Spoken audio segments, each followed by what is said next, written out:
નમસ્કાર વિદ્યાર્થી મિત્રો, કેમ છો બધા? મજામાં? યુથ વિદ્યાકુલ યુટ્યુબ ચેનલ અંદર આપ સર્વ વિદ્યાર્થી મિત્રોનું હાર્દિક હાર્દિક સ્વાગત કરવામાં આવે છે. વિદ્યાર્થી મિત્રો, તો વિદ્યાર્થી મિત્રો, આપણને બધાને ખબર છે કે એકમ કસોટી બી આવી રહી છે. એનું પેપર પણ જે છે જાહેર થઈ ગયું છે.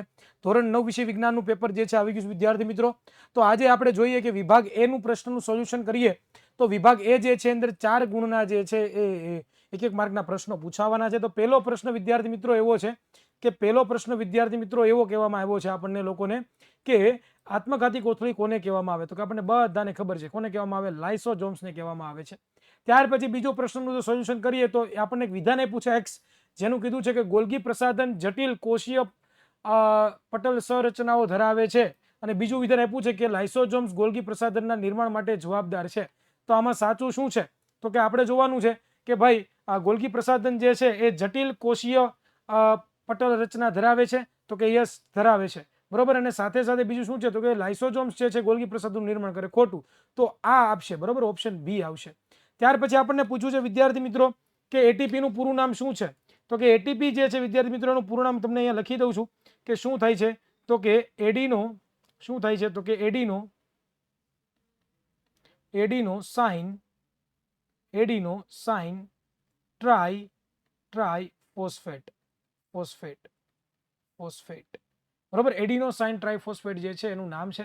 ત્યાર પછી વિદ્યાર્થી મિત્રો આપણે કીધું છે કે સુકોષ કેન્દ્રીય કોષમાં રિબોઝોમ્સ ક્યાં જોવા મળે? તો કે રિબોઝોમ્સ ક્યાં ક્યાં જોવા મળે? એક તો આપણને બધાને ખબર છે, એક તો અંતઃકોષરસ જાળમાં જોવા મળે છે, બરોબર. એક તો ક્યાં જોવા મળે છે? તો કે અંતઃકોષરસ જાળમાં. બીજી તો કે કણાભ સૂત્રમાં, બરોબર. ત્રીજે ક્યાં જોવા મળે છે?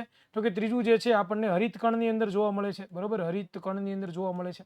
વિદ્યાર્થી મિત્રો, આવી રીતે એક માર્કના પ્રશ્નો પૂછાઈ શકે. ત્યાર પછી આપણે વાત કરીએ તો વિભાગ બી ની જે 8 ગુણ જે છે પૂછાવાના છે, અને એની અંદર આપણને પ્રશ્નો જે છે આ પૂછાવાના છે, 8 પ્રશ્નો. તો એનું સોલ્યુશન ફટાફટ આપણે જોઈ લઈએ કે એનું જે સોલ્યુશન છે એ તમને ક્યાંથી મળશે વિદ્યાર્થી મિત્રો. તો કે આપણી જે એપ્લિકેશન છે youth paper generation application play store ઉપરથી તમને મળી જશે. તો ત્યાંથી વિદ્યાર્થી મિત્રો ડાઉનલોડ કરી લેવાની છે યુથ એજ્યુકેશન એપ્લિકેશન. અને આ જે પેપર જે છે કે જે ગુજરાત સરકાર દ્વારા જાહેર થયેલું પેપર જે છે, બરોબર, એમાં જેવા પ્રશ્નો પૂછાવાના છે એવા જ પ્રશ્નો આની અંદરથી પૂછાવાના છે. અને એ જે પ્રશ્નો જે છે વિદ્યાર્થી મિત્રો તમને આની પીડીએફ આખી તમને આની અંદરથી મળવાની છે. વિદ્યાર્થી મિત્રો, ચાલો આપણે આ પેપરનું સોલ્યુશન કરીએ. તો વિભાગ બી ની વાત કરીએ તો નિંદણ જે છે તરીકે જોવા મળતી વનસ્પતિનું નામ, તો કે ગાડરિયું છે, પછી ગાજર વાસ છે, ત્યાર પછી મોથા છે. આ બધા જે છે શું છે? તો કે નિંદણ વનસ્પતિ કરતી હોય વનસ્પતિ. ત્યાર પછી પાકમાં ફેરબદલીની જરૂરિયાત શું કામ છે? તો કે આપણને ખબર છે એક લાંબા વર્ષ દરમિયાન એક ને એક જો પાક વાવીએ તો એમાં જે પોષક તત્વો જે છે એની શું થઈ જાય છે? તો કે ઉણપ સર્જાય છે, જેનાથી તેની ફળદ્રુપતામાં શું થાય છે? ઘટાડો થાય છે, રોગમાં પણ વધારો થાય છે. એટલા માટે પાકની ફેરબદલી કરવી ખૂબ જ જરૂરિયાત છે વિદ્યાર્થી મિત્રો. ત્યાર પછી આપણે વાત કરીએ તો મિશ્ર પાક ઉછેર એટલે શું? બરોબર. તો મિશ્ર પાક ઉછેર એટલે શું? જો એની આપણે માહિતી મેળવી વિદ્યાર્થી મિત્રો, તો એક જ ખેતરમાં એક કરતા વધુ પાક ઉછેરવાની પદ્ધતિને શું કહેવામાં આવે છે? મિશ્ર પાક પદ્ધતિ કહેવામાં આવે છે. તો 2 ગુણમાં જે છે તમને આ લોકોને પૂછાઈ શકે. ત્યાર પછી વાત કરીએ વિદ્યાર્થી મિત્રો તો 8મો પ્રશ્ન જે છે રવિ ઋતુના પાક ઉદાહરણો. જેમ કે રવિ એટલે શિયાળામાં કયા કયા પાકો? તો કે આ બધા પાકો જે મેં લખ્યા છે આ બધા પાકો પૂછાવાની પૂરેપૂરી સંભાવના છે. વિદ્યાર્થી મિત્રો, સાથે સાથે મારે એ પણ તમને લોકોને વાત જણાવવી છે કે ધોરણ 9 થી 12માં ટોપ કરવા માટે તમારે યુથ એજ્યુકેશન નામની પેપર જનરેશન પેપર સેટ અને મટીરિયલ જે છે તમને લોકોને પ્રોવાઈડ કરવામાં આવે છે, બરોબર. તો ફટાફટ જે છે એ યુથ એજ્યુકેશન એપ્લિકેશન ડાઉનલોડ કરો અને અંદરથી તમને આ બધી વસ્તુ મળી જશે.